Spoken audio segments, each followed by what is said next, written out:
వైరుధ్యాల మధ్యలో ఒక ఏకాభిప్రాయంతో ఒక దేశాన్ని నడపాలి ఒక ప్రధానమంత్రికి అంటే ఎంత కష్టమైన పరిస్థితి అది.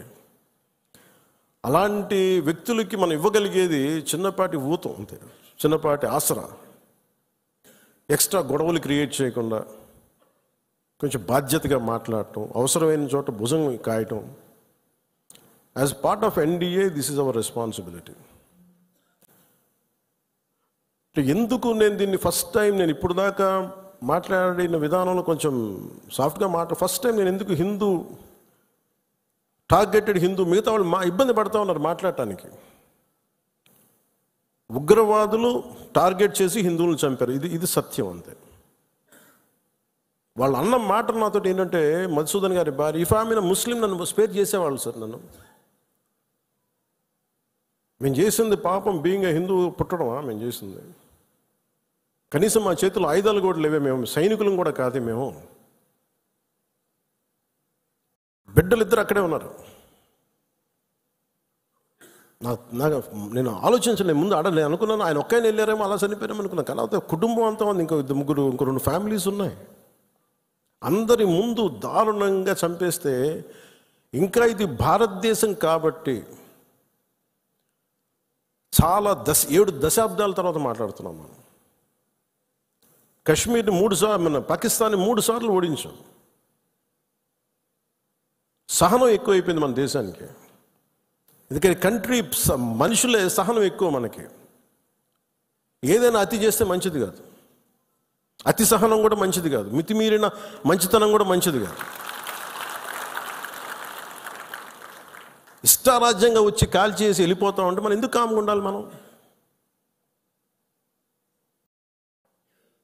మన జన సైనికుడు చనిపోయిన మన జన సైనికుడు మనలో ఎవరైనా కావచ్చు, అది నేను కావచ్చు, మీరు కావచ్చు, ఎవరైనా కావచ్చు. అది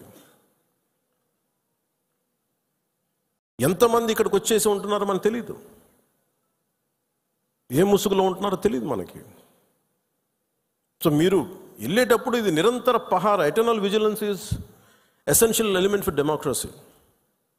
మన బాధ్యత పదవులు వచ్చేసినాయా లేదా, మనం గెలిచేసామా లేదంటే కూడా ఎంత బాధ్యతగా ఉండగలం, మనం ఎంత నిరంతరంగా మనం విజిలెన్స్తో ఉండగలం, పహారా కాయగలం సమాజం మీద. ఊళ్ళల్లో ఎవరైనా కొత్త వ్యక్తులు వచ్చారా, అనుమానాస్పదంగా తిరుగుతున్నారా, ఇవన్నీ it's also part of our responsibility. So నాకు ఇది 3 సార్లు యుద్ధం ఓడిపోయిన తర్వాత మన మంచితనం ఇంకా అర్థం చేసుకుంటే ఇలాగ వచ్చి ఇళ్లలోకి వచ్చి చంపుతారు. షికార్కి వెళ్తే, సరదాకి వెళ్తే చంపేస్తారు. దీనికి మటుకు చాలా బలమైన స్టాండ్ తీసుకోవాలి. అందుకే నాయకులందరికీ కూడా, జన సైనికులందరికీ కూడా, వీరమలందరికీ కూడా ఇది ధైర్యంతో కూడుకున్న పని. ఉగ్రవాదులను ఎదుర్కోవడం అంటే ధైర్యంతో కూడుకున్న పని. Though we're a regional party, we didn't expand as on now.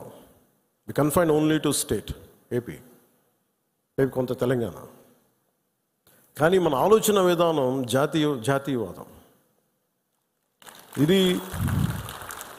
ఇది మీరు బలంగా ఉండగలిగితేనే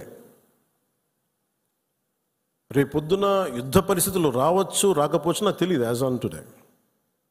బట్ కొన్ని 7 అంశాల మీద నిర్ణయాలు తీసుకున్నారు. ముందు వాటర్ ఆపారు. అంటే కొంతమంది మాట్లాడుతారు, కొంతమంది లీడర్స్ ఎంత లౌకికవాదం, ఎంత సెక్యులరిజం అంటే అందరికీ, ఎంత సెక్యులరిజం అయిపోయిందంటే అందరికీ. నేను అనేది మన కంట్రీ స్లోగనే సత్యమేవ జయతే. Unlike America, in God we trust అంట. 3 కోట్ల దేవతలున్న దేశాలలో మన సత్యాన్ని నమ్ముతాం, కానీ మన అమెరికాలాగా ఇన్ గాడ్ వి ట్రస్ట్ ఒక దేవుడిని పెట్టలేదు మన దేశంలో. We are beyond religion, we are beyond God. Truth is eternal.